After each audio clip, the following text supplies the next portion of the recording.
இரண்டாம் கொரிந்தியர் 8ஆம் அதிகாரம் முதல் 2 வசனங்களை நாம் வாசிக்க கேட்கலாம். Let us happen to read 2 Corinthians chapter 8 முதல் 2 வசனங்கள். 8 and verses 1 and 2. அன்பியும் சகோதரரே, மக்கதோனியா நாட்டு சபைகளுக்கு தேவன் அளித்த கிருபையை உங்களுக்கு அறிவிக்கிறோம். அவர்கள் மிகுந்த உபத்திரவத்தினாலே சோதிக்கப்படுகையில் கொடிய தரித்திரமுடையவர்களாயிருந்தும் தங்கள் பரிபூர்ண சந்தோஷத்தினாலே மிகுந்த உதாரத்துவமாய் கொடுத்தார்கள். கர்த்தருடைய பரிசுத்த நாமத்துக்கு மகிமை உண்டாவதாக. Glory be to God's holy name. இங்கே ஒரு சபைக்கு எழுதும் பொழுது மற்றொரு சபையினுடைய ஒரு தெய்வீக தன்மையை Pavul சுட்டிக்காட்டுகிறார். Here writing to one church, St. Paul points out the divine nature of another church. கொரிந்தியர் சபைக்கு மக்கதோனியா சபையினுடைய மேன்மையை அவர் எடுத்து காட்டுகிறதை நாம் பார்க்கிறோம். Here we see as to how St. Paul magnifies the grace of God in the church at Macedonia to the church at Corinth. வேதத்திலே நாம் பலவிதமான சபைகளை பார்க்க முடியும். In the word of God we see of various churches. வெளிப்படுத்தலிலே 7 சபைகளுக்கு தூது அனுப்பப்படுகிறதை நாம் பார்க்க முடியும். We see the messages sent to 7 churches in Revelation. பழைய ஏற்பாட்டிலே தேவனுடைய ஜனங்கள் கூடி வருகிறதை சபை என்று வேதத்திலே அழைக்கப்பட்டிருக்கிறது. And gathering of the people of God in the Old Testament time is considered as the congregation. ஆனால் புதிய ஏற்பாட்டிலே அப்படி அல்ல.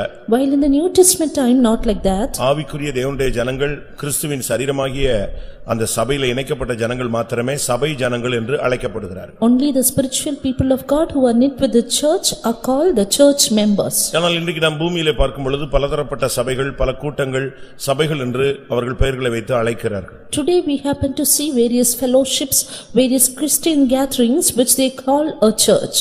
நாம் அதை குறித்து நாம் இப்பொழுது சிந்திக்க போகிறது இல்லை. We are not going to think about ourselves. இந்த மக்கதோனியா சபையினுடைய ஒரு தெய்வீக தன்மையை நாம் கற்றுக்கொள்ள வேண்டியது அவசியம். But we need to learn about the divinity which is in the church of Macedonia. ஒவ்வொரு சபையும் ஒவ்வொரு விதங்களிலே ஆவிக்குரிய தன்மையிலே வளர்ச்சியை கண்டிருந்தது. Every church had its own spiritual growth. ஆனால் இங்கே நாம் பார்க்கும் பொழுது இந்த சபையினுடைய தன்மை மிகவும் விலையேறப்பெற்றது. While about this church its attribute is something precious. ஒரு சபை என்று சொல்லும் பொழுது அதில் ஊழியன் உண்டு, அதில் ஒரு விசுவாசிகள் கூட்டங்கள் உண்டு. When we call about a church you have a group of servants of God and believers. அந்த சபையில் இருந்த ஊழியர்கள் எப்படி இருந்தார்கள்? How were the servants of God in that church? அந்த சபையில் உள்ள விசுவாசிகள் எப்படி இருந்தார்கள்? And how were the believers of that church? அவருடைய வாழ்க்கை தரம் எப்படி இருந்தது? How was the standard of their life? அவருடைய ஆவிக்குரிய தரம் எப்படி இருந்தது? And how was the spiritual maturity or standard? ஆரம்ப காலங்களிலே சபையினுடைய நிலவரத்தை நாம் பார்க்கும் பொழுது When we look at the state of the church in the early days, சர்ச்சில் ஒரு ஆளை கர்த்தர் சேர்த்தால்னா ஒரு தெய்வீக தன்மை வந்த பிறகுதான் அவங்கள சபையிலே கர்த்தர் சேர்த்தார். the Lord added people to the church only after they attain a divine state. அப்போஸ்தலர் 2ஆம் அதிகாரம் கடைசி 47ஆம் வசனத்தை நாம் பார்க்கும் பொழுது Acts 2 the last verse was 47. ரட்சிக்கப்படுகிறவர்களை கர்த்தர் சபையிலே அனுதினம் சேர்த்துக் கொண்டு வருகிறார். The Lord added to the church daily such as should be saved. சபையிலே சேர்க்கப்படுகிற ஜனங்கள் அவர்கள் ரட்சிக்கப்படுகிறவர்கள். The people added to the church should be saved. அப்படிப்பட்ட ஜனங்களை மாத்திரம்தான் கர்த்தர் சபையிலே சேர்த்து கொண்டு வந்தார். Only such people were added by the Lord to the church. ரட்சிப்பு என்பது நாம் இயேசுவை ஏற்றுக்கொள்ளும் பொழுது நமக்கு கிடைக்கிற ஒரு starting stage. Salvation is a starting stage we receive when we accept God. ஆனால் இந்த ரட்சிப்பிலே பல அனுபவங்கள் உண்டு. கடைசியாக ஒரு ரட்சிப்பு இருக்கிறது. While there are various steps for the salvation and a final salvation too. அதை குறித்து வேதத்திலே நாம் பார்க்கும் பொழுது கடைசி ரட்சிப்பாகிய ஆத்தும ரட்சிப்பு. About that we read in the word of God the last salvation which is the salvation of our soul. கர்த்தருடைய பரிசுத்த நாமத்துக்கு மகிமை உண்டாவதாக. Glory be to the holy name of God. அப்ப நாம் சபையிலே சேர்க்கப்படும் பொழுது ரட்சிக்கப்படுகிறவர்களாக, ரட்சிக்கப்பட்டவர்களாக, ரட்சிப்புக்கு ஏதுவான ஒரு வாழ்க்கை உள்ளவர்களாக நாம் செயல்பட வேண்டியது அவசியம். Therefore when we are added to the church we need to act as the ones who are saved with the experiences of salvation in us. எபிரேயர் 12ஆம் அதிகாரம் 23ஆம் வசனத்திலே இந்த சபையை குறித்து இன்னொரு வார்த்தை சொல்லப்பட்டிருக்கிறது. In Hebrews chapter 12 and verse 23 another word is quoted about the church. அங்கே என்ன சொல்லப்பட்டிருக்கிறது? What is it said there? பரலோகத்தில் பேர் எழுதியிருக்கிற முதற் பேரானவர்களின் சர்வ சங்கமாகிய சபை. It is written here the general assembly and the church of the firstborn which are written in heaven. சபை என்று சொல்லும் பொழுது பரலோகத்தில் போய் சேர்க்கிற ஜனங்களுடைய நிலவரம் என்னன்னு சொல்லியிருக்குன்னா முதற்பேரானவர்களின் சர்வ சங்கமாகிய சபை. About the church, about the people who are to be gathered in heaven, it is written church of the firstborn which are written in heaven. ஒரு சர்ச்சுக்குள்ள ஒருத்தர் வர்றாருன்னா அவர் ரட்சிக்கப்பட்டவனா இருக்கணும்.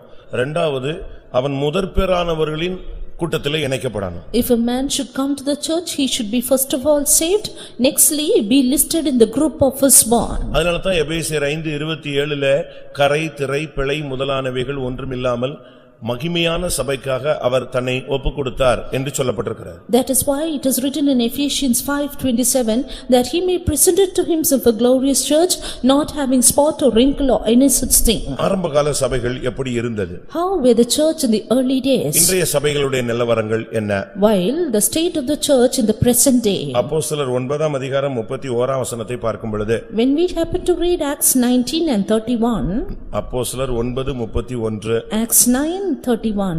அப்பொழுது யூதேயா கலிலேயா சமாரியா நாடுகளிலெங்கும் சபைகள் சமாதானம் பெற்று பக்தி விருத்தியடைந்து கர்த்தருக்கு பயப்படுகிற பயத்தோடும் பரிசுத்த ஆவியின் ஆறுதலோடும் நடந்து பெருகின. சபைகள் எப்படி அந்த நாட்களிலே வேகமாக பெருக ஆரம்பித்தது என்று ஒரு ரகசியம் சொல்லப்பட்டிருக்கிறது. A secret is mentioned about the multiplying of the church in those days. ஒரு சர்ச்சுனா அங்க 4 தன்மைகள் இருக்கணும். There should be 4 attributes in a church. அது ஒரு பெரிய பணக்காரன் இருக்கணும், ஒரு ஏழை இருக்கணும், ஒரு ஊழியக்காரன் இருக்கணும், அப்படி அல்ல. Not with the difference a poor, rich and servant of God. சபைகள்ல முதலாவது சமாதானம் இருக்கணும். But first of all, there should be peace prevailing in the church. அப்பதான் அந்த சர்ச் growth ஆகுதுன்னு அர்த்தம். Only then the church is growing. அங்க கிடந்த சண்டையும் குழப்பங்களும் வாக்குவாதங்களும் முறுமுறுப்புகளும் சர்ச்சுக்குள்ள இருந்துச்சுன்னு சொன்னா அந்த சபைகள் பெருகாது. அது ஒரு ஸ்டாக்னட் தேங்கி போன நிலவரத்துல கிடக்கும். If there are divisions and quarrel and arguments in the church will remain in a stagnant state. தண்ணீர் ஓடுனா அது நதி, தேங்கினால் அதுக்கு பெயர் சாக்கடை.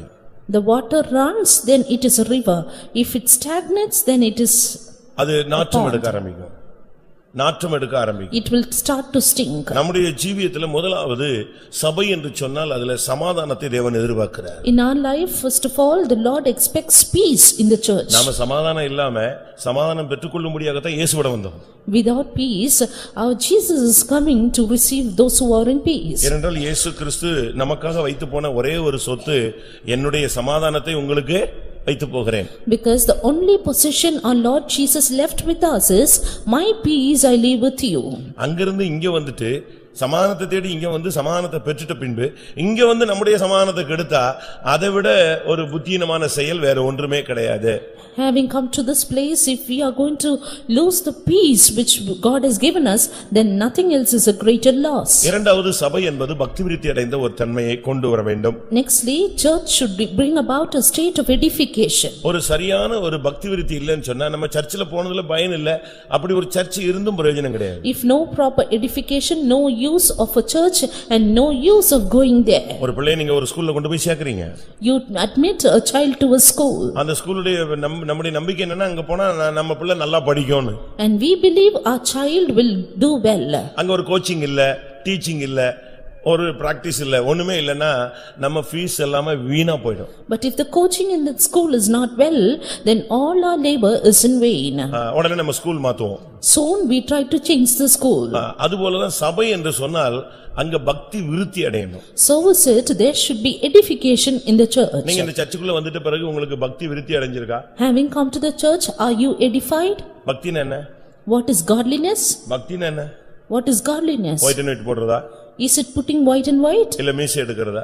Or removing your mustache? இல்ல விட நகையை கலத்துறதா? Or removing your jewels? எது பக்தி? What is godliness? யாக்கோபு 1ஆம் அதிகாரம் 27ஆம் வசனத்தை பாத்தீங்கன்னா James 1:27. பக்தியை பத்தி ஒரு வார்த்தை சொல்லப்பட்டிருக்கிறது. It is written about godliness. திக்கற்ற பிள்ளைகளும் விதவைகளும் படுகிற உபத்திரவத்திலே அவர்களை விசாரிக்கிறதும் உலகத்தால் கரைபடாதபடிக்கு தன்னை காத்துக் கொள்கிறதுமே பிதாவாகிய தேவனுக்கு முன்பாக மாசில்லாத சுத்தமான பக்தியாயிருக்கிறது. பக்தியினுடைய பியூர் godlinessங்கிறது அங்கதான் சொல்லியிருக்கு. And the pure godliness, the standard is mentioned here. அதாவது பக்தி, ஆனா அங்க சொல்லி இருக்கிறது பிதாவாகிய தேவனுக்கு முன்பாக மாசில்லாத சுத்தமான பக்தினா அது என்னது? உலகத்தால் கரைபடாதபடி தன்னை காத்துக் கொள்ளுகிறதும் ஏழைகள் படுகிற உபத்திரவத்தில் அவர்களுக்கு உதவி செய்வதுமே பக்தி. It is said about a pure religion and undefiled before God and Father is to visit the fatherless and widows in their affliction. மற்றவைகள் அனைத்தும் பக்தியினுடைய வேஷங்கள், இல்லாவிட்டா பக்தியினுடைய decoration. All the rest are forms of godliness or decorations of godliness. நம்முடைய பக்தி எப்படி இருக்கு? But how is ours? இந்த பக்தி, இந்த சுத்தமான பக்தி ஒரு சர்ச்சில் வந்துட்ட பிறகு இன்னும் டெவலப் ஆகணும், விருத்தி அடையணும். This pure godliness should be developed in us by coming into the church. எப்படி பக்தி டெவலப் ஆகும்? How can godliness be நீங்க developed? பாருங்க, ஒருத்தன் பக்தி முத்தி போச்சுன்னா ரோட்ல உருள்றான், இல்லாவிட்டா குதிக்கிறான், இல்லாவிட்டா செயின் போட்டுக்கிறான், கொக்கி போட்டுக்கிறான். இந்துக்கள் எல்லாம் நீங்க அப்படி பார்க்கலாம். Today you can see among the Hindus, the peak of their godliness, they even roll down on the floor and do various things for their God. நம்முடைய பக்தி எப்படி விருத்தி அடையறது? But how will our godliness Bible edify? சொல்லுகிற விருத்திங்கிறது அன்போ பக்தி விருத்தியை உண்டாக்கும். The edification in the Bible is love edifies. அன்பு இல்லட்டா அந்த இடத்துல நீங்க உங்களுடைய பக்தி டெவலப் ஆகாது. No love, then godliness cannot be developed. அன்பு இல்லன்னா ஒருவன் தேவனை அறியான். If a man has no love, he knows not God. நம்முடைய அன்பு எப்படிப்பட்டது? But how is our love? 1 கொரிந்தியர் 8:1 இந்த வார்த்தை சொல்லப்பட்டிருக்கிறது. 1 Corinthians 8:1 says about this word. அன்போ பக்தி விருத்தியை உண்டாக்கும். Yes, love edifies. அப்ப சர்ச்சுக்குள்ள வந்துட்ட பிறகு நாம் தேவன் மேலும் மற்றவர்கள் மேலும் நமக்கு ஒரு உண்மையான தெய்வீக அன்பு தேவை. Therefore, after coming to the church, we need a true, a genuine divine love towards God and others. பழைய ஏற்பாட்டில் 10 கட்டளை, 10 commandments in the Old Testament. அது புதிய ஏற்பாட்டில் 2 கட்டளையாக சுருக்கி கொடுக்கப்படுகிறது. ராஜரீக பிரமாணம் என்று அழைக்கப்படுகிறது. Classified as 2 in the New Testament, which is called as the royal law. பழைய ஏற்பாட்டில் நீங்க பாத்தீங்கன்னா அதை செய்யாதிருப்பாயாக, இதை செய்யாதிருப்பாயாக, அப்படி ஒரு 10 லிஸ்ட் நமக்கு தெரியும். In the Old Testament, we know about the 10 commandments, which is listed as don't do this and that. ஆனா அதை அப்படியே சுருக்கி ரெண்டா சொல்றாரு புதிய ஏற்பாட்டில். But that is mentioned as 2 being summarized in the New Testament. முழு இருதயத்தோடு, முழு ஆத்துமாவோடு, முழு மனதோடு, முழு சிந்தையோடும் உன் தேவனாகிய கர்த்தரிடத்தில் அன்பு கூறுவாயாக. இரண்டாவது, உன்னை நேசிக்கிறது போல நீ பிறனை நேசிப்பாயாக. Thou shalt love the Lord thy God with all thy heart and with all thy mind and soul. And second is, thou shalt love thy neighbor as thyself. ஒரு ஆர்சி ஸ்கூல்ல மேல மோட்டோ எழுதி போட்டிருந்தாங்க. There was a motto written in an RC school. பரனை நேசி, பிறனை நேசி. Love God, love neighbors. ரொம்ப சிம்பிளா அந்த ரெண்டையுமே இவன் இன்னும் டேப்லெட் மாதிரி சுருக்கிட்டான். Yes, they even summarized those 2 commandments into such a small thing. பரனை நேசி, கரெக்ட். பிறனை நேசி. Love God and love your neighbor. இந்த மார்க்கத்துக்குள்ள வந்துட்ட பிறகு ஆண்டவரை அதிகமா நேசிக்கணும், மற்றவங்களையும் அதே கிறிஸ்துவுக்குள்ளான அன்புல நேசிக்கணும். After coming into this religion, we need to love God much and even other Christians like ourselves. அப்படி இருந்தாதான் இந்த சபை பக்தி விருத்தி அடையும், நீங்கள் பக்தி விருத்தி அடைவீர்கள். Only then can this church be edified and you too be edified. மூன்றாவது சொல்லி இருக்கிறது கர்த்தருக்கு பயப்படுகிற பயம். Thirdly, it is said about the fear of God. அதுதான் ரொம்ப முக்கியமானது. That is very important. இது நம்ம சொல்லி கொடுத்து ஒருத்தனுக்கு வராது.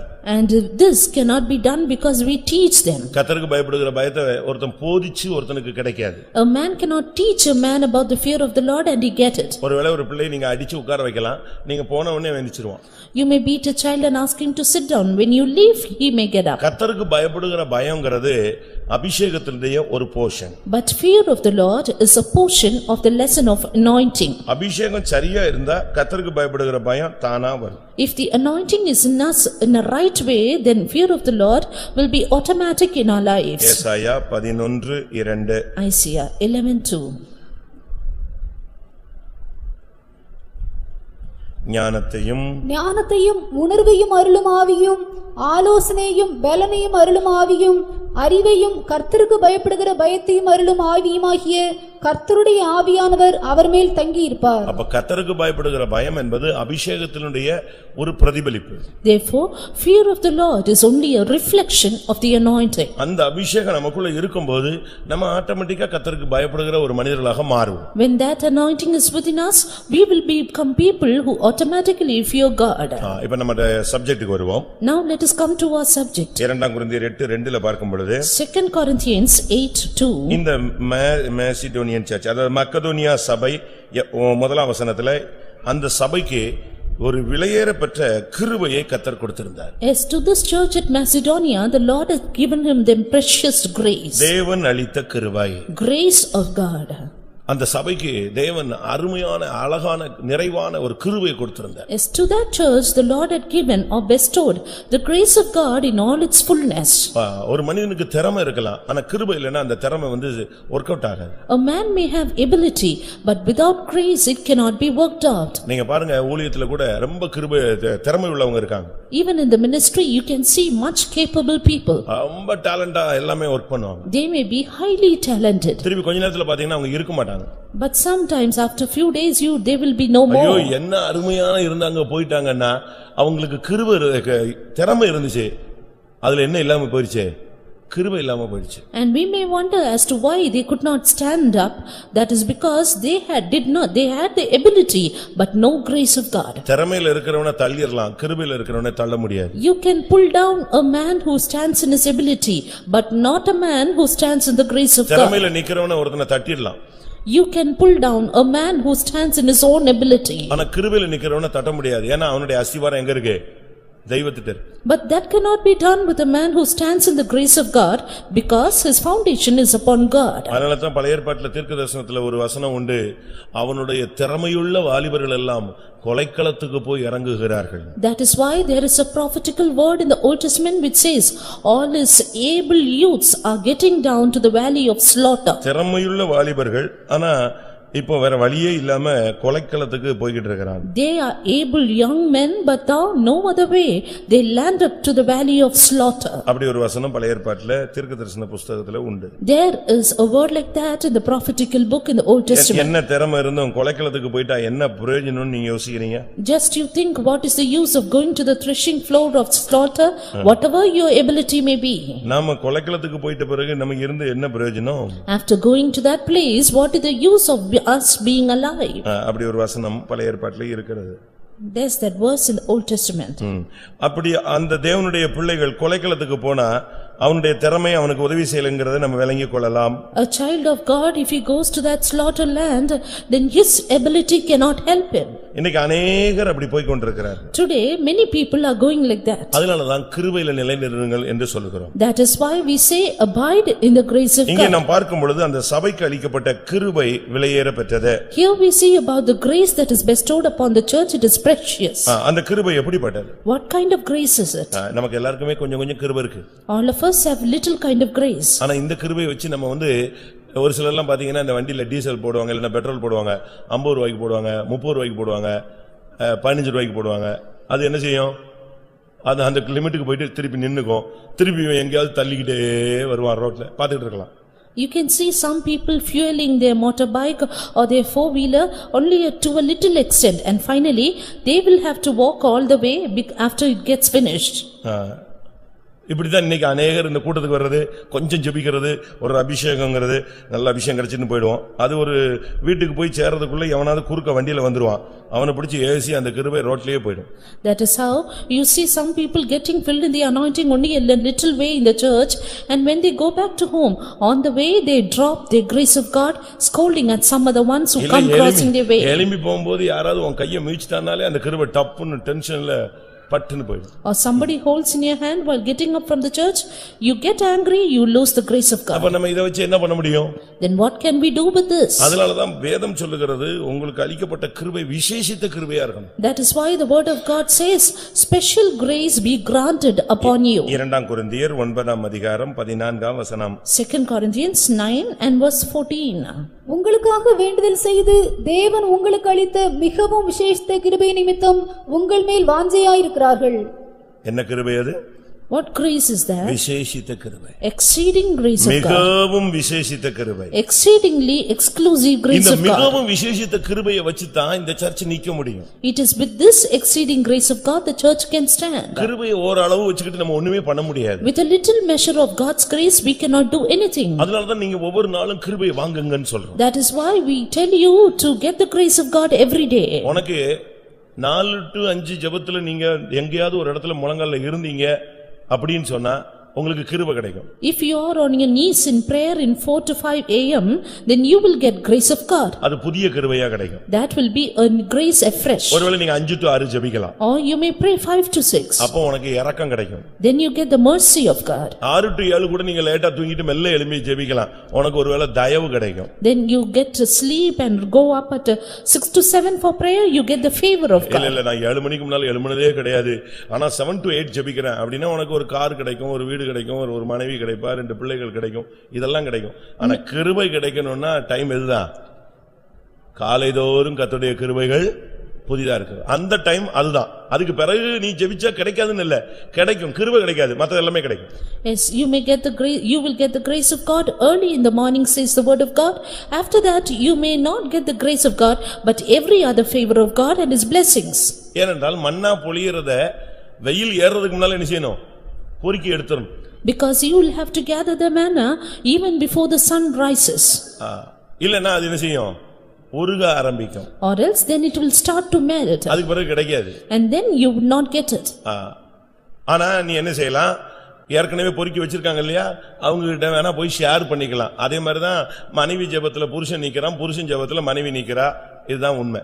And that is why today people stand in the prayer of others. They try to share the manna which is gathered by other people. புரியுதா உங்களுக்கு? பையன் புருஷன் எழும்பலங்க, மன்னா பொறுக்க வரல, இல்ல மனைவி வரல, இல்ல பிள்ளை வரல. இந்த தாய் என்ன செய்வா? இல்ல இந்த புருஷன் என்ன செய்வான்? அவன் பொறுக்கி எடுத்து கொண்டு வந்ததுல என்ன செஞ்சாகணும்?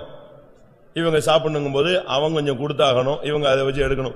இப்படி யாரோ ஒரு ஆள் எழும்பி ஸ்தோத்திரம் பண்றதுல அநேகருக்கு டீசல் போட்ட கேஸ் மாதிரி வண்டி ஓடுது. When the child or the husband or the wife doesn't come for the prayer and the other one who has the grace of God shares it with the other one, our vehicle runs. சரி, புருஷனும் மனைவி எழும்பல, அந்த வீட்டுல 4 மணி ஜெபமே நடக்கல, செத்து போன மாதிரி கிடக்குது. ஆனாலும் காலையில எழும்பி நல்லா போறானே, இங்க ஒரு ஃபெய்த்தம்ல இருந்து டீசல் போடுறாங்க, இங்க மண்ணாவை எடுத்து வைக்கிறாங்க. ஆண்டவரே எங்க விசுவாசில அங்க இருக்கா இங்க இருக்கான்னு இவங்க ஜெபம் பண்றாங்க பாருங்க. இதுல இருந்து ஒரு ஷேர்ல வண்டி காலையில தெம்பா ஓடும். And you can see many people, they are in a dead state without their prayer at all, but their vehicle runs smooth because of the prayer in the faith home. நான் சொல்றது உண்மைன்னு சொல்றேங்க, ஒத்துக்கிறவங்க கையை வைத்து அல்லேலூயா சொல்லுங்க. அப்ப பாதி பேர் நீங்க எழும்பலன்னு அர்த்தம். பாதி பேர் எழும்பி என்ன செய்யல? கிருபைய வாங்கல, யாரோட எதையாவது வாங்கிட்டு பாக்கெட்ல போட்டு நம்ம மேனேஜ் பண்றோம் life. Half of you are trying to manage our lives by the grace of God which is bestowed upon others. ஆனா கொரிந்தியர் சபைக்கு ஆரம்ப காலங்களிலே மிகவும் விசேஷித்த ஒரு கிருபை அவர்களுக்கு கிடைத்தது. But exceeding grace of God was showered upon the church at Corinth. ஆனா எஸ்றா 9:8ல சொல்லி இருக்கிறது, எங்களுக்கு கொஞ்ச நேரம் தான் கிருபை கிடைச்சதுன்னு சொல்றாங்க பழைய ஏற்பாட்டு ஜனங்கள். But in Ezra 9:8 the Old Testament people says we get the grace of God only for a little time. வாசிங்க எஸ்றா 9:8. இப்பொழுதும் எங்கள் தேவனாகிய கர்த்தர் எங்களிலே தப்பின சிலரை மீதியாக வைக்கவும் தம்முடைய பரிசுத்த ஸ்தலத்தில் எங்களுக்கு ஒரு குச்சை கொடுக்கவும், இப்படியே எங்கள் தேவன் எங்கள் கண்களை பிரகாசிப்பித்து எங்கள் அடிமைத்தனத்திலே எங்களுக்கு கொஞ்சம் உயிர் கொடுக்கவும் அவராலே கொஞ்ச நேரமாவது கிருபை கிடைத்தது. அவராலே என்ன கிடைச்சது? எவ்வளவு நேரம் கிடைச்சது? எவ்வளவு நேரம்? கொஞ்ச நேரம் கிருபை கிடைச்சது. அதை வச்சு எப்படியோ கிருபையில வந்துகிட்டு இருக்காங்க. They somehow try to run in the grace of God by receiving a little space grace from God. இதை நாம் விளங்கிக் கொள்ளணும். இந்த நாட்கள்ல கொஞ்ச நேரம் கிருபையை வச்சுலாம் நிக்க முடியாது.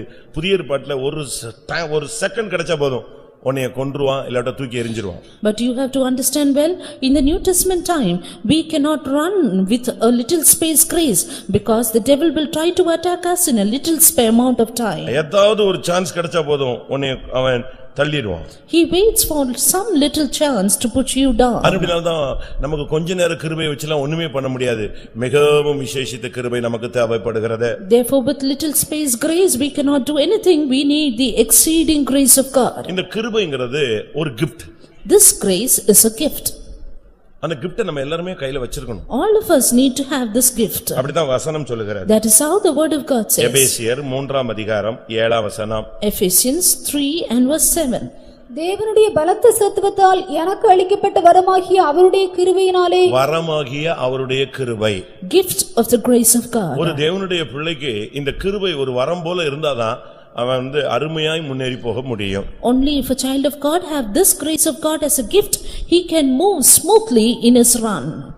இந்த சபை ஒரு அருமையான சபை. This church is a precious இந்த church. மக்கதோனியா சபை ஒரு விசேஷித்த கிருபை பெற்ற ஒரு சபை. Church at Macedonia had received a special grace. ஒரு தேவனுடைய பிள்ளை என்று சொல்லுகிறவன் மக்கதோனியா சபையை போல மாறி இருக்க வேண்டும். A child of God should have changed himself like the churches of Macedonia. அந்த சபை எப்பொழுதுமே ஒரு கிருபையில நிறைந்த ஒரு சபை. And that was a church ever filled with the grace of God. இந்த மக்கதோனியால இருக்கிற ஜனங்களுடைய அந்த கிருபைக்கு காரணம் என்ன? And what was the reason of the grace of God upon this church at Macedonia? அப்போஸ்தலர் 16ஆம் அதிகாரம் Acts chapter 16. அந்த சபையினுடைய தன்மையே வித்தியாசமானது. The attribute or the structure of the church itself is அதுக்கு different. காரணம் என்ன? Reason for that? அவங்களுடைய ஜெபம். Their prayer. 13ஆம் வசனம். Verse 13. ஓய்வு நாளில் நாங்கள் பட்டணத்துக்கு வெளியே போய் ஆற்றின் அருகே வழக்கமாய் ஜெபம் பண்ணுகிற இடத்தில் உட்கார்ந்து அங்கே கூடி வந்த ஸ்திரீகளுக்கு உபதேசித்தோம். இது மேசிடோனியா சர்ச்சை பத்தி உள்ள ஒரு அனுபவம். அங்கதான் லீதியாள் சந்திக்கப்படுகிறாள். This is an experience of church at Macedonia and Lydia is being visited here. 12ஆம் வசனத்துல மக்கதோனியா தேசத்து நாடுகளில் ஒன்றுக்கு தலைமையான ரோமர் என்று சொல்லப்பட்டிருக்கிறது. And verse 12 it is said about the Philippi which is the chief part of the city of Macedonia. அந்த ஜனங்கள் வழக்கமா ஜெபிச்சிட்டே இருப்பாங்க. And these people they are wont of praying. அந்த டைம் வந்துட்டுனா அவங்க வழக்கமா போய் அந்த ஆத்து அருகே உட்கார்ந்து ஜெபிக்க ஆரம்பிச்சுடுவாங்க. The time comes then they have the usual habit of prayer by the riverside. அப்படி ஒரு பழக்கம் அவங்களுக்கு இருந்துச்சு. They had such a practice. அங்க உள்ள ஊழியக்காரங்க அப்படி ஒரு பிராக்டீஸ கொடுத்திருந்தாங்க. And the servants of God have given them such a practice. நமக்கு ஒரு ஜெபம் தேவை. We need a prayer. ஒரு சபைன்னு சொன்னா ஜெபம் கரெக்ட்டா இருந்தா அந்த சபை நல்லா இருக்கும். In a church if the prayer is correct then it will go well. அவங்க வரல இவங்க வரல அத பத்திலாம் நீ யோசிக்கவே கூடாது. You should never consider about the coming and going of others. அந்த டயத்துக்கு நீ போய்டணும். You should go in that time. Shadrach வரல மேஷாக் வரல ஆபேத்நேகோ வரலன்னு சொல்லிட்டு தானியேல் சரி நீங்க எல்லாம் வரலையா நான் இன்னைக்கு ஜெபிக்கல அப்படினு சொல்லல. தான் முன்பு செய்து வந்தபடியே அவன் வழக்கத்தின்படி எங்க போய்டுவான்? எருசலேமுக்கு நேராக பலகணிகளை திறக்க வச்சு முழங்கால் போட்டுருவான். Daniel did not refrain his prayer looking at the coming of Shadrach, Meshach and Abednego, but he as he was wont to he went to Jerusalem to pray. ஆண்டவர் என்ன சொல்றாரு? And what did God say? நான் ஒருவனாய் ஆலயம் மிதித்தேன். I pressed the threshing by one. யாரும் வரல நான் ஒரே ஆலயம் நின்னே அந்த ஆலயம் மிதித்து நான் ரசத்தை எடுத்தேன்னு சொல்றேன். As one man I trampled over the threshing floor and pressed the wine. யாரை அனுப்புவேன்னு கேள்வி கேட்கும்போது பரலோகத்துல கோடி கோடி தூதர்கள் இருந்தாங்க. ஒருத்தரும் பதில் சொல்லல. சொன்ன ஒரே ஆள் இயேசு மட்டும்தான். When the question was asked, whom shall I send? There were crores of angels in heaven, but no one answered, only Jesus answered. இந்த ஜனங்கள் கரெக்ட்டா ஜெபத்தை போய்டுவாங்க. These people went for the prayer in time. நமக்கு அந்த பிராக்டீஸை விட்டுறவே கூடாது. We should never forsake this habit. நம்ம மிஷனுடைய கான்செப்டே எப்படின்னா பாஸ்டர்ஸ் சிஸ்டர்ஸ் இவங்க எல்லாம் மாறிட்டே இருப்பாங்க வந்துகிட்டே இருப்பாங்க. அது rotation. That is the concept of our mission. Pastors and sisters will keep changing. ஆனா உன்னுடைய prayer lifeல சேஞ்சிங் வரவே கூடாது. வேணும்னா இன்னும் டெவலப் பண்ணலாம். 1/4 மணி நேரம் ஜெபிச்சாலும் 1/2 மணி நேரம் ஜெபிக்கலாம். 1/2 மணி நேரம் ஜெபிச்சாலும் என்ன செய்யலாம்? 1 மணி நேரம் ஜெபிக்கலாம். 1 மணி நேரம் முழங்கால் நின்னால் 2 மணி நேரம் நிக்கலாம்.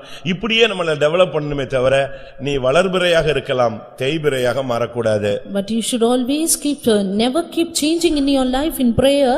You should keep developing them and never get erased off from your prayer life. நீ குறஞ்சேன்னா யாரா மாறிடுவே? தேய்பிறையாய் மாறினால் அமாவாசையாய் மாறுவாய். வளர்பிறையாய் வந்தால் நீ பௌர்ணமியாய் மாறுவாய். If you get decreased you will become no moon, but if you get increased you will become a full moon. உன் ஜெபம் குறைய full dark ஒரு அழுத்தம்.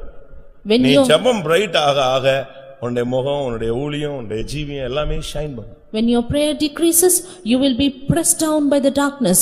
But when your prayer increases, your face, your life, everything will shine. ஏனென்றால் அந்த சபையில பவுல் ஊழியக்காரனாக இருந்தார். Because Saint Paul was a minister of that church. அவனுக்கு ஒரு நாள் ஒரு சொப்பனம் கிடைக்கிறது. He one day had a dream. அதுக்கு முன்னால அவனுக்கு ஆசியாவுக்கு போகணும்னு அவனுக்குள்ளேயே ஒரு ஆசை. And just before that, he had a desire within himself to go to Asia. ஆசியால போய் ஊழியம் செய்யணும்னு புறப்பட்டான். He went to minister in Asia. பேக்கிங்லாம் முடிஞ்சு புறப்படும்போது சொல்றாரு ஆவியானவர் நீ போக கூடாதுங்கறார். When he was about to start, the Spirit of God says, you should not go there. பேசாம அமைதியா உட்கார்ந்துட்டான். He was silent. அதுக்கு அடுத்த நாள் மீசியாவுக்கு புறப்படுறதுக்கு ரெடி ஆயிட்டான். Next day he was ready to go to Mysia. இப்போ ஆவியானவர் சொல்றாரு நீ அங்கேயும் போக கூடாது. And now the Spirit of God says you should not go there also. நடத்திப்பு இல்ல. No leading. பேசாம உட்கார்ந்தார். He simply sat. ஜெபிச்சிட்டு இருக்கான். He was praying. அப்போ ஒரு தரிசனம் மக்கதோனியா சபையிலிருந்து ஒருத்தன் வந்து எங்களுக்கு உதவி செய்யுங்க அப்படின்னு கூப்பிடுறான். Then he saw a vision of a man from Macedonia.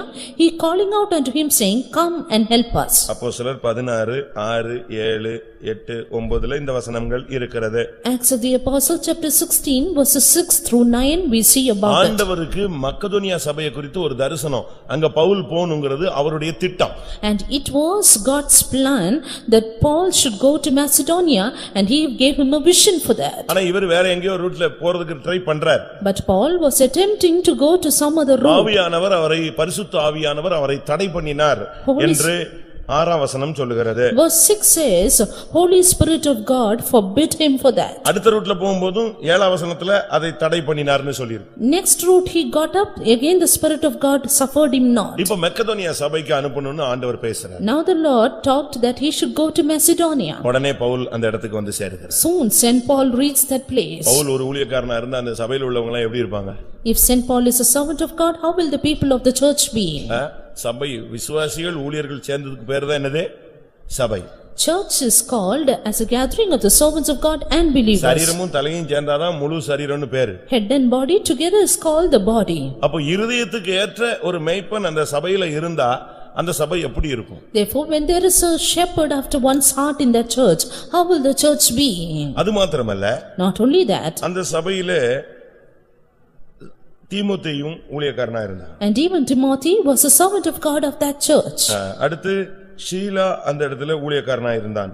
And not only that, Silas was a servant of God. இவங்க எல்லாமே அந்த நாட்களிலே ஊழியத்திலே அந்த சபையோடு இணைந்தவர்கள். All these people were knit together in the ministry of the church. அப்படிதான் Bible சொல்லுகிறது. That's how the word of God says. அப்போஸ்தலர் 18:5. Acts 18:5. மக்கதோனியாவிலிருந்து சீலாவும் தீமோத்தேயும் வந்தபோது மக்கதோனியாவில இருந்தா யார் வரா?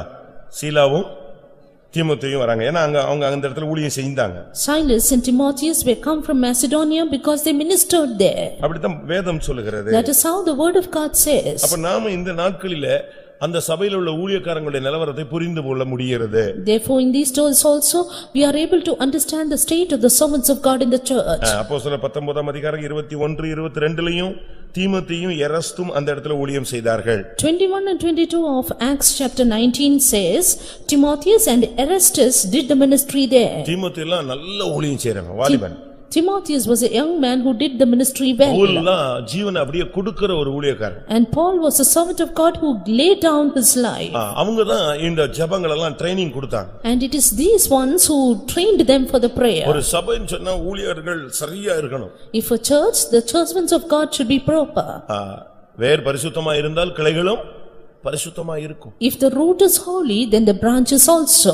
தீமோத்தேயும் எல்லாம் ஊழியனா ஜீவனை உயிரை கூடனா கொடுத்துருவான் அப்படியே. And Timotheus, if he asks to lay down his life, he will do it என்னுடைய immediately. உத்தம குமாரனாகிய தீமோத்தேயுன்னு சொல்றான். And he says, my faithful son Timotheus. என் மனசு போன்ற ஒரு ஆள் அவன்தான் சொல்றான். And he says, he is a man who is like my mind. Pavul அந்த அளவு அவனை குறித்து சாட்சி சொல்றார். Saint Paul gave such a great testimony regarding him. அதே மாதிரி சீலா சாதாரண ஆள் கிடையாது. And like that, Silas also not an ordinary man.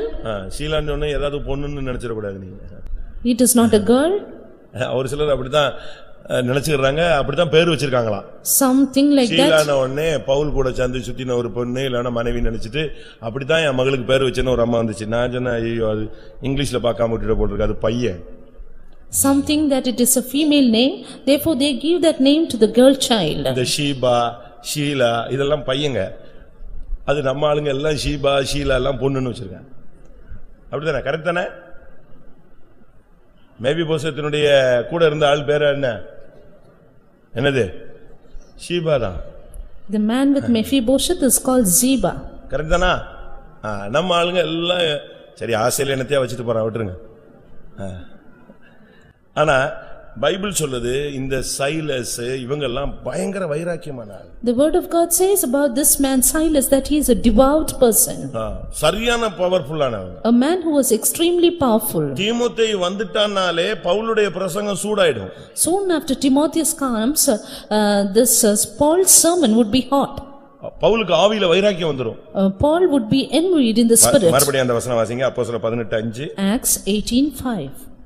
மக்கதோனியாவிலிருந்து சீலாவும் தீமோத்தேயும் வந்தபோது பவுல் ஆவியில் வைராக்கியம் கொண்டு இவங்க ரெண்டு பேரும் வந்தாங்க. யாருக்கு சூடு ஆயிடுச்சு? வலது கை கொடுத்த மாதிரி ஆயிடுச்சு. இவன் ஆவியில வைராக்கியமா இயேசுதான் கிறிஸ்துன்னு பிரசங்கம் பண்ண ஆரம்பிச்சிட்டான். The coming in of both these people became a right hand for Paul and he started preaching with zeal. நாம நின்னா நம்ம சபைக்கு வந்தாலே ஒரு அபிஷேகம் வரணும், ஒரு தூது வரணும், ஒரு அக்கினி இறங்கணும். Soon after we come to the church, there should be a sermon, there should be a fire coming upon the church. அடுத்ததாக Nextly, அந்த ஜனங்களுடைய இருதயம் அழகா ஓபன் ஆயிடும். about the heart of the people, it was opened easily. நான் பிரசங்கம் பண்ணுவேன், ஒரு சிலருடைய இருதயம் திறக்கவே திறக்காது. இருதயம் தான் நல்ல நிலம்னு சொல்லி இருக்கு. நான் பாட்டுக்கு விதைக்க அது பாறை மாதிரி இருந்துச்சுன்னா என்ன பிரயோஜனம்? Heart of the people of God is considered as a ground, and when we sow the seed which is the word of God, if it is hard like a rock, what is the use of it? இல்ல இருதயம் ஒரு முள்ளு செடி மாதிரி இருந்தா அது என்ன பிரயோஜனம்? Or if the heart is like a thorny bush, what is the use? இல்ல இருதயம் ரோடு மாதிரி வச்சிருந்தா என்ன பிரயோஜனம்? Or if the heart is like a road, what is the use of it? நிலம் நல்ல இருதயத்தை காண்பிக்கிறது. And the ground shows a good heart. அப்போஸ்தலர் நடபடிகளை நான் பார்க்கும் பொழுது 16 14 பார்க்கும்போது, When we see in Acts 16:14, அந்த பெண்ணுடைய இருதயத்தை கர்த்தர் திறந்து அருளினார். we see the Lord open the heart of that woman. இருதயம் திறக்கிற விசுவாசிகள் தேவை.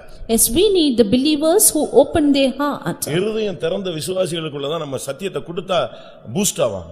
Only in the heart of those people of God who open their heart, the word of God can be boosted. அந்த விதைக்கிற வசனம் அப்படியே 100% பலன் கொடுக்கும். The seed that is sowed will give 100% fruit. சில பிள்ளைகளை பாருங்க, அடின்னு அடிச்சாலும் படிக்காது, படிப்பு ஏறாது.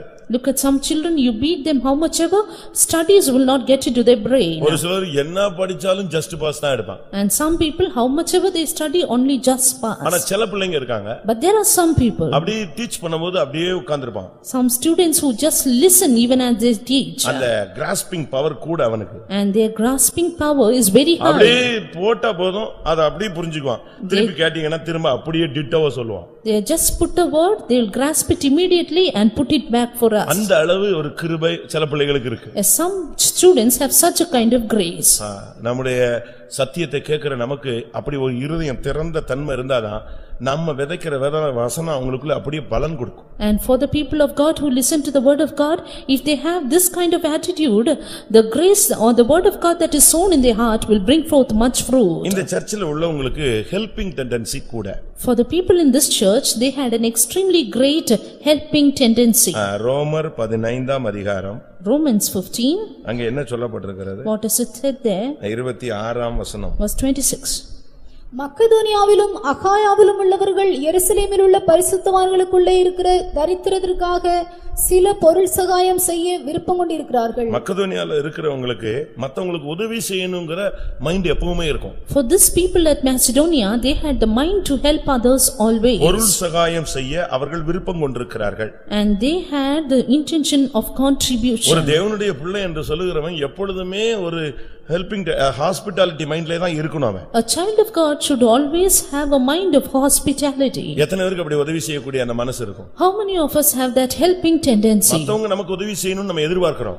We should not help others to help us. ஆனா நாம எத்தனை பேருக்கு உதவி செய்றோம்? But how many of us are helping others? Bible என்ன சொல்லுது? What is the word of God நீ saying? எப்படி என்ன விதைக்கிறையோ அதை தான் என்ன செய்ய முடியும்? நீ அறுக்க முடியும். That which you sow, that you reap. நீங்க உதவி செஞ்சீங்கன்னா உங்களுக்கு உதவி கிடைக்கும். If you help others, you will receive help. நீ ஒருத்தனை தூக்கி விட்டேன்னா கர்த்தர் ஒரு ஆளை வச்சு உன்னைய தூக்கி விடுவார். If you are lifting up one, then God will lift you up other day. நீ உனக்கு ஒருத்தனுக்கு பண உதவி கொடுத்தீனா உன்னுடைய பண தேவைகளுக்கு இன்னொரு கர்த்தர் கொண்டு வந்து நிறுத்துவார். If you render another financial help, God will send another person to help you in time. நமக்கு எத்தனை பேருக்கு அந்த மைண்ட் இருக்கு? How many of us have that mind? கொடுக்கிற மைண்ட் எத்தனை பேருக்கு? The mind of giving to others. ஏழைகளை எப்பொழுதுமே உன் மைண்ட்ல வச்சிருக்கணும். Yes, you should have the poor always in your mind. நீங்க என்ன நினைக்கிறீங்க? நம்ம தசமபாகம் கொடுத்துட்டோம். தசமபாகம் நான் இப்ப பிரசங்கம் பண்ணிட்டு வரேன் எல்லா இடத்துலயும். தசமபாகம் உன்னுடைய கடமை. Tithes is your duty. உதவி என்பது உன்னுடைய கடன். எது முக்கியம்? Tithes is your duty, and what is important? திரும்பவும் சொல்றேன். Again, தசமபாகம் என்பது ஒரு விசுவாசி கொடுக்க வேண்டிய கடமை. tithes is the duty of a believer. ஆனா உதவி செய்வது என்பது அவன் கொடுக்க வேண்டிய ஒரு கடன். While help is a duty or a debt that he has to give. எது முக்கியம் இப்போ? What is important? சம்பளம் வாங்கினவொடனே எங்க ஓடுறீங்க? Soon after you receive the salary, where do you run? ஓடவே வேண்டாம், அவன் ஆபீஸ் வாசல்ல வந்து நின்றுவான், கடன் கொடுங்க. The debtors, they come and stand at the step of the office to give the money. இல்லனா ஓன்ட்ட இருந்து ஏடிஎம் கார்டை வாங்கிட்டு போய்டுவான். Or else he comes and snatches it from you. அவன் எடுத்துட்டு காசு எடுத்துட்டு மிச்சத்தை கொடுத்துட்டு போவான். He takes it and gives you the remaining. அப்ப நமக்கு இது ஒரு கடன். Therefore it is a ரோமர் debt for us. 15:27 அடுத்த வசனம். Romans 15:27. இப்படி செய்வது நல்லதென்று எண்ணினார்கள், இப்படி செய்கிறதற்கு அவர்கள் கடனாளிகளாகவும் இருக்கிறார்கள். And it is said here, it hath pleased him verily, and they are debtors they are. அதனால நல்லா கவனிச்சுக்கங்க, நீங்க அது ஒரு கடன், உதவி செய்வது ஒரு கடன். அந்த கடன் அடைச்சாதான் உனக்கு பரலோக ராஜ்யம். Therefore listen well, helping others is a debt to you. Only if you finish this debt you can go to heaven. அதுக்காக ரோட்ல கிடக்கிறவனுக்கு போய் உதவி செய்யறது இல்ல. உங்க வீட்ல ஒரு அம்மா கிடக்குதே, அந்த அம்மாக்கு ஃபர்ஸ்ட் உதவி செய். Therefore doesn't mean you have to help the others in the road. First help those people who come to your house. ஒரு சிலர் ஃபைத்தம்ல வந்தா எச்சி பிளேட்லாம் கழுவுவாங்க, வீட்டுக்கு போனா ஒண்ணுமே செய்ய மாட்டான், அப்படி நிமிர்ந்தே போயிட்டே இருப்பான். அதுவும் தப்பு. Some people wash the vessels in the faith home. When they go to home they don't do anything. Even that's wrong. அதாவது இவன் என்ன நினைக்கிறான்னா, இங்க கழுவுனா பரலோகத்துக்கு போயிடலான்னு, அங்க கழுவலன்னா நீ எங்க நேர நரகத்துக்குள்ள போயிட்டு இருப்ப.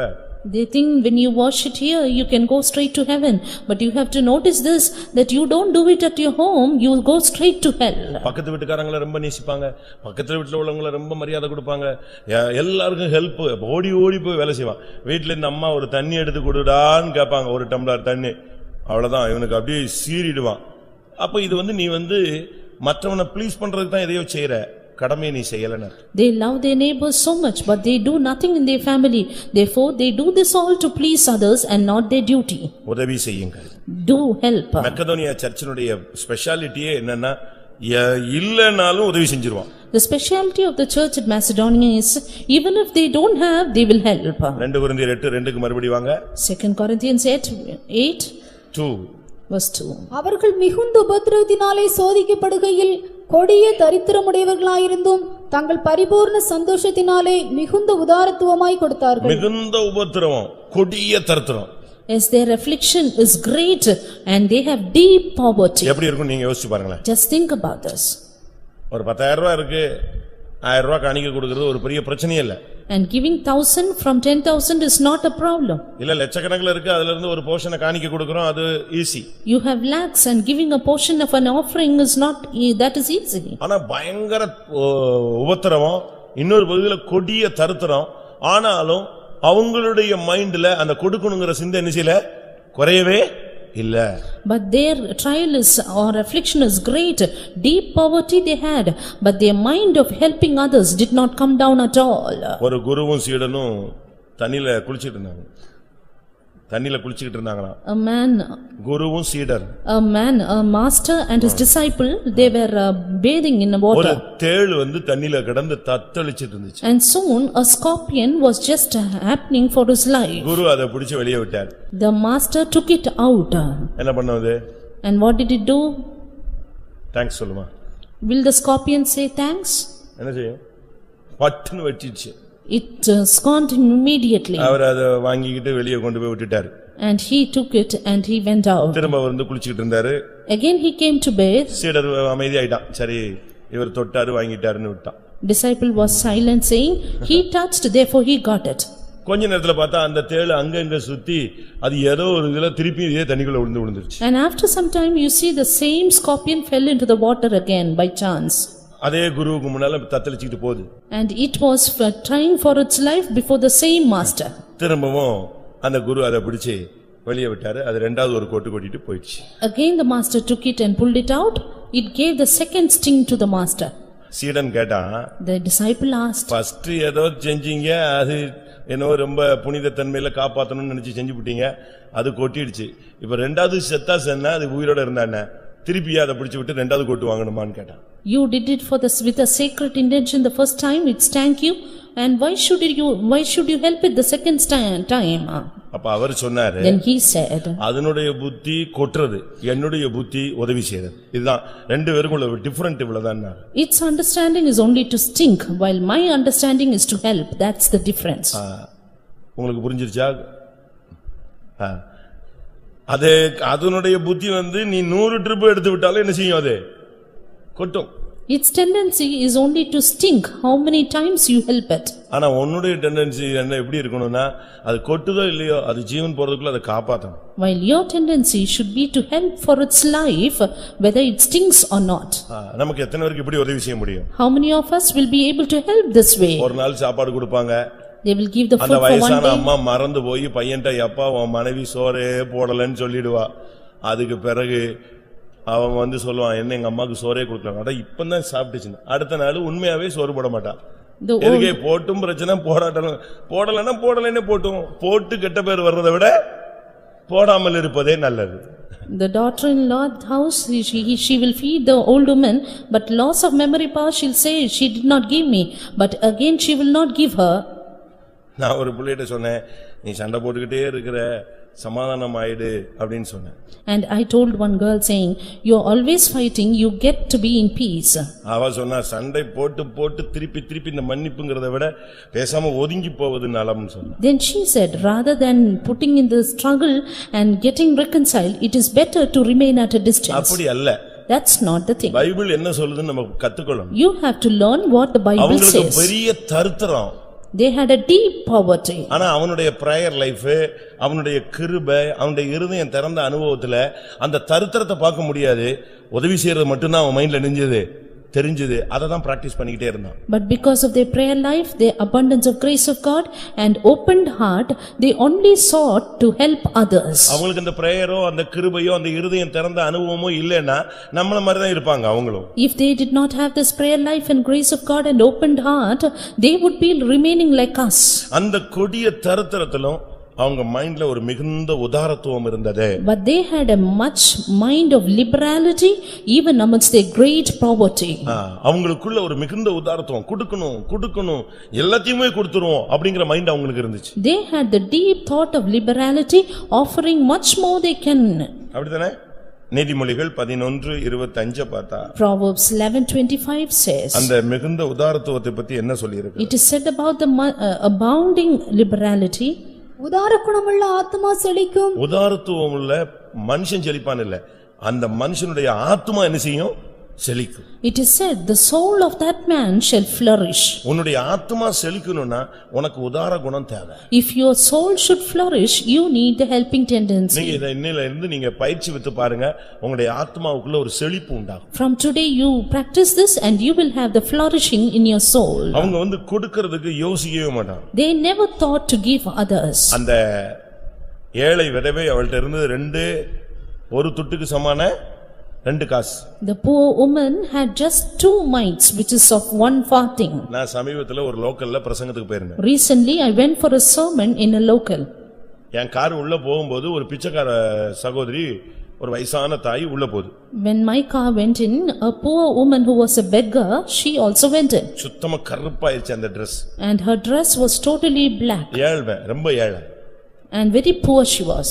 நான் உள்ள போகுது, என் கார் அதுக்கு முன்னால அது அதுக்குள்ள நுழைஞ்சு போயிடுச்சு. And when I went in, she was just going in before me. நான் என்ன யோசிச்சேன் தெரியுமா? You know what I thought? இன்னைக்கு கூட்டம் நடக்குது, இங்க போய் எங்க பிச்சை ஊழியக்காரங்க எல்லாம் அங்க போயிருப்பாங்க, சரி போட்டுன்னு விட்டுட்டேன்.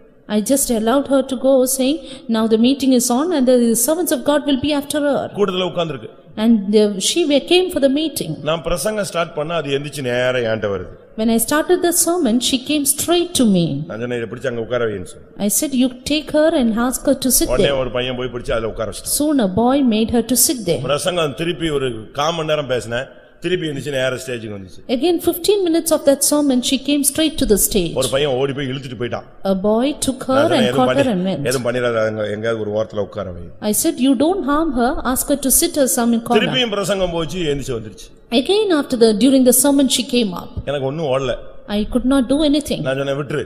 I said, you leave her. என்ன பண்ணுதுன்னு பாப்போம். Let us see what she is doing. நேரா வந்துச்சு. She came straight.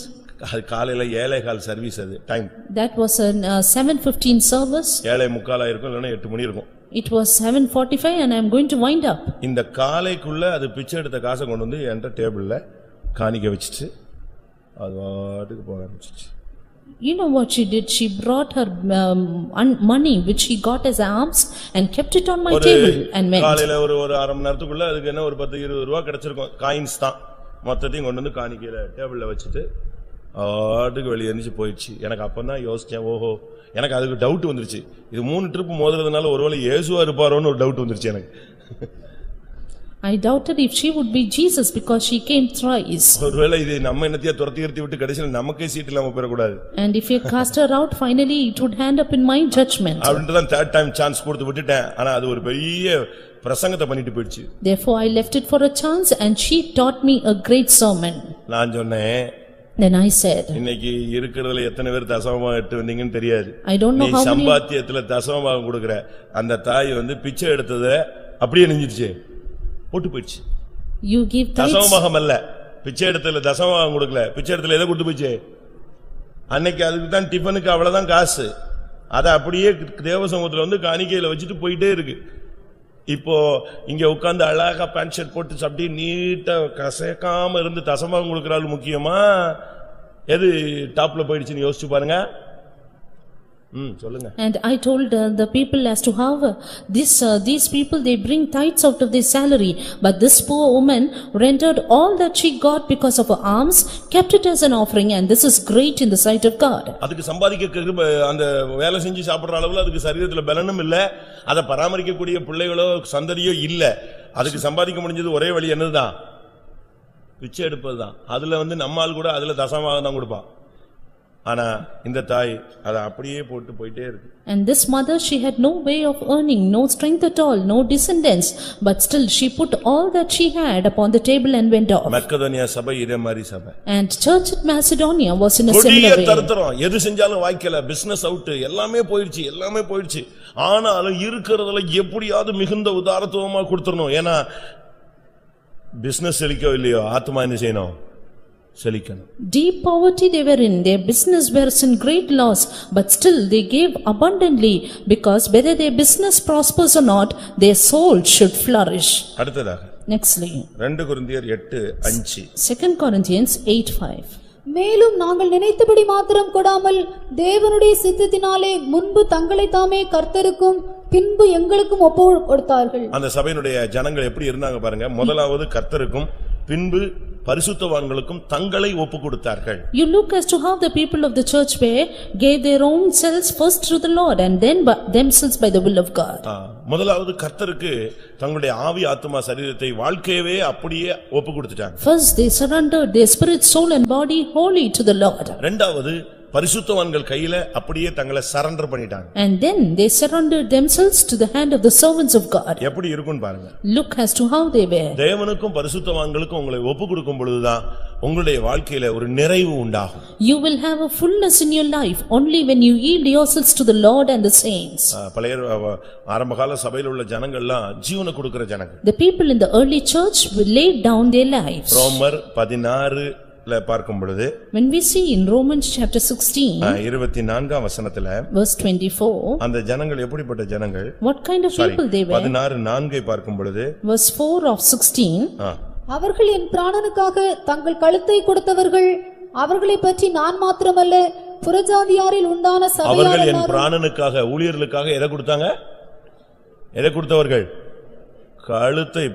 என்னுடைய பிராணனுக்காக தங்களுடைய கழுத்தையே கொடுத்துருவாங்க. They lay down their own necks for my life. கலாத்தியர்ல 4ஆம் அதிகாரம் 14-15 பார்க்கும் பொழுது, Again in Galatians 4:14 and எனக்காக 15, அவர்கள் கண்களை கூட பிடுங்கி கொடுக்க ரெடியா இருந்தாங்க. they were ready to give their own eyes, pluck their eyes for me. கர்த்தரை நேசித்தது மாதிரி பரிசுத்தவான்களை நேசித்தார். They loved the saints even as they loved the Lord. அவங்களுக்கு வாழ்க்கையில முக்கியத்துவம் கொடுத்தார்கள். And they gave that importance in their life. அதுதான் நம்முடைய வாழ்க்கையில கரெக்ட்டா நம்ம கொண்டு போகும். And that will take us right in our way. ஏனென்றால் தேவன் சபையை அப்படிதான் ஒரு கான்செப்ட்ல வச்சிருக்கிறார். Because the Lord has kept the church in that அந்த concept. நடத்திப்புங்கற கண்ட்ரோல்ல தான் வச்சிருக்கிறார். It is totally under the control of leading. அத நாம் சரியான விதத்துல அவங்க தேவனோடும் பரிசுத்தவான்களோடும். And therefore, first of all to the Lord and then to the saints we ought to be. உன்னுடைய வலது கை கர்த்தருடைய கையில பிடிச்சிருந்துச்சுனா இடது கை யார் பிடிச்சிருக்கணும்? ஒரு குழந்தையை கொண்டு வராங்கன்னு வெச்சுக்கங்க. If they bring a child, ஒன்னு அம்மா இந்த சைடுல அப்பா இந்த சைடுல, யாராவது ஒரு ஆள் ரெண்டு பேரும் ஆளுக்கு ஒரு கை அணிஞ்சிருப்பாங்க, பிடிச்சிருப்பாங்க. And their parents, father and mother will hold the hand of the child in either side. அதுபோல உன்னுடைய கையில ஒரு கையை பரிசுத்தவான்கள் பிடிச்சிருக்கணும், ஒரு கையை தேவன் பிடிச்சிருக்கணும். அப்பனா உனக்கு பிரச்சனையே கிடையாது. So is it even in your life? God should hold one of your hand and saints the other hand, then you will have no problem in your life. அவங்களுக்கு சர்ச்சை பத்தி எப்பொழுதுமே மைண்ட்ல இருந்துகிட்டே இருக்கும். And these people had always the thought of the church. 2 கொரிந்தியர் 2 Corinthians 11:9 11:9. நான் உங்களோடு இருந்து குறைவுபட்ட போதும் ஒருவரையும் நான் வருத்தப்படுத்தவில்லை. மக்கதோனியாவிலிருந்து வந்த சகோதரர் என் குறைவை நிறைவாக்கினார்கள். மக்கதோனியாவுல அந்த சர்ச் பாருங்க, அவங்க எப்படி ட்ரைனிங் கொடுத்து வச்சிருக்காங்க பாருங்க. See how they trained the church at Macedonia. இப்ப பாருங்க, ஒரு பெரிய இயற்கை அழிவு வந்துருச்சுன்னு சொன்னா இந்த ஃபயர் சர்வீஸ் ஆளுங்களை வச்சு ரெஸ்கியூ பார்ட்டியை வச்சு ஒண்ணுமே பண்ண முடியாது. If there is a great vast destruction, you can do nothing with the fire service personnel. இவங்க வந்து ரெஸ்கியூமாங்க, ஆனா இவங்களால ஒரு லிமிட்டுக்கு மேல என்ன செய்ய முடியாது, ஒண்ணுமே பண்ண முடியாது. இதுக்குன்னே கமாண்டர்ஸ் தனியா வச்சிருக்காங்க கவர்மெண்ட்ல. Because these fire service personnel, they call themselves a rescue team, but they can do nothing beyond the limit. Therefore the government has the commandos for this. அதுபோல ஆரம்ப காலங்களிலே சபைகளிலே தேக்க நிலைகள் வந்த பொழுது, குறைவுகள் வந்தபோது மத்த சர்ச் ஹெல்ப் பண்றதோ இல்லையோ, மக்கதோனியாவுல இருக்கிற ஒரு பிரதர் வந்துட்டான், ஒரு விசுவாசி வந்துட்டானா உடனே என்ன ஆயிடும், அந்த குறைவு என்ன செய்யும், நிறைவாக்கப்பட்டுவிடும். It is in like way, if there is a lacking in any of the early churches, if a brother comes from Macedonia, then all their lacking will be fulfilled. மக்கதோனியாவிலிருந்து வந்த சகோதரர் என் குறைவை நிறைவாக்கினார்கள். And the brethren which came from Macedonia supplied my lacking. இதுதான் அந்த சர்ச்சினுடைய பெரிய தன்மை. This is the speciality of that church. நம்முடைய சபையினுடைய நிலவரம் எப்படி? What is the state of our church? நம்முடைய நிலவரம் எப்படி? What is our state? நம்மில் எத்தனை பேருக்கு அந்த விசேஷித்த கிருபை இருக்கிறது? How many of us have that special grace?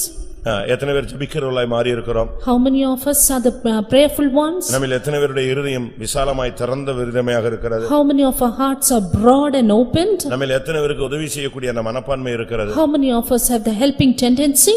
அது கிறிஸ்துவினுடைய சுபாவம். This is the nature of Christ. அவர் வந்து தன்னுடைய ஜீவனை நமக்காக கொடுத்தார். He gave his life for our sake. இவ்வளவாய் உலகத்தில் பிதா அன்பு கூர்ந்தார், அவர் தன் ஜீவனை கொடுத்து இவ்வளவாய் நம்மில் அன்பு கூர்ந்தார். Father so loved the world, giving his own life for us. இவைகளுக்கு மத்தியில ரொம்ப சந்தோஷமா இருக்கிற ஜனங்க. Amidst all these, the people were very happy. நம்ம வந்து பாட்டு மட்டும் போடுவோம்.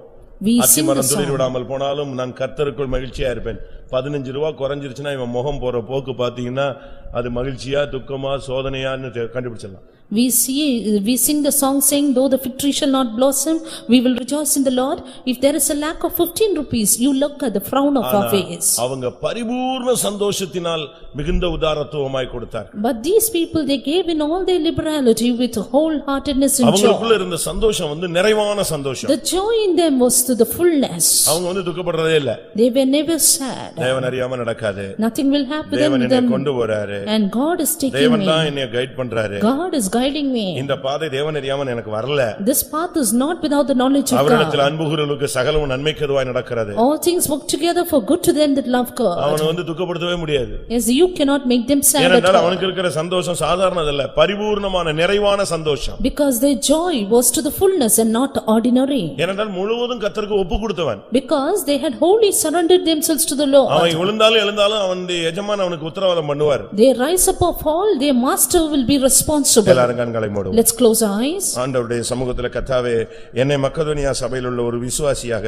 என்னை மக்கதோனியா சபையில் உள்ள ஒரு ஊழியனைப் போல என்னை உருவாக்கும். In the presence of God, Lord, form me and make me as a believer at Macedonia. எத்தனை பேருக்கு அப்படி ஒரு அனுபவம் தேவை? How many of us need that experience? முதலாவது கிருபையை வாங்குங்க. First of all, receive the grace of God. கிருபையை நீங்க நஷ்டப்படுத்திராதீங்க. Don't lose God's grace. கர்த்தர் கொடுத்த கிருபையை விருதாவாக்கி விடாதீங்க. Don't spend in vain the grace of God. ஆண்டவரே, எனக்கு ஒரு விசேஷித்த கிருபை தார். Lord, give me a special grace. ஆண்டவரே, நான் ஜெபிக்கிறவனா என்னை மாற்று. Lord, make me a prayerful person. என்னுடைய இருதயம் கல்லாயிரக்கூடாது, அடைச்சிரக்கூடாது.